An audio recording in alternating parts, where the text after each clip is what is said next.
The Young and the Restless. A call from Spoiler leaves Claire rattled, and Adam butts heads with Victoria. At Daniel's place he asks Heather what happens now?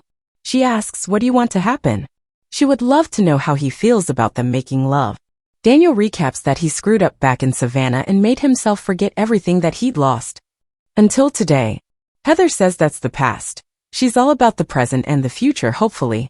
Daniel strokes her hair. You know, being with you again, he grimaces.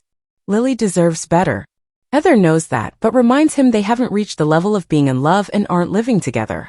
Daniel argues that they are a couple and there's an expectation of not seeing other people. Heather gets that.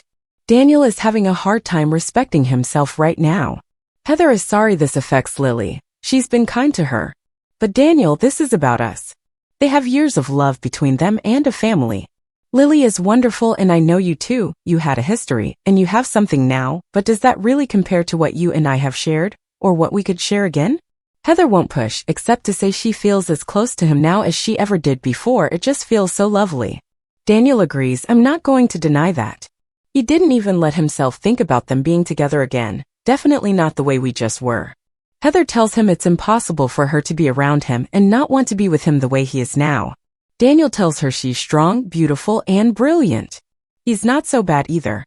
Heather teases that he's so tolerable she'll let him buy her a late lunch. Abby arrives at Chancellor Winters and reminds Devon that they discussed putting her on the board as another line of defense against Tucker. The more she thinks about it, the more intrigued she is. Any chance of making it happen? She asks. Devon actually believes she would bring a lot of value to the company. Abby thinks it would be more exciting than menu planning. Devon knows she'd always be honest with him. Abby declares that the company is their son's legacy and she can't wait to be a part of it. Devon will put her on the board. But he has to work up a real plan before presenting anything to Lily, Jill, and Billy. He asks her to have lunch to discuss it further. Abby chirps, I'm buying. Jack ushers Nikki into the Abbott mansion and offers her food. She's not hungry. Jack clucks about her drinking on an empty stomach. Nikki claims she only had one drink. He grunts, yeah.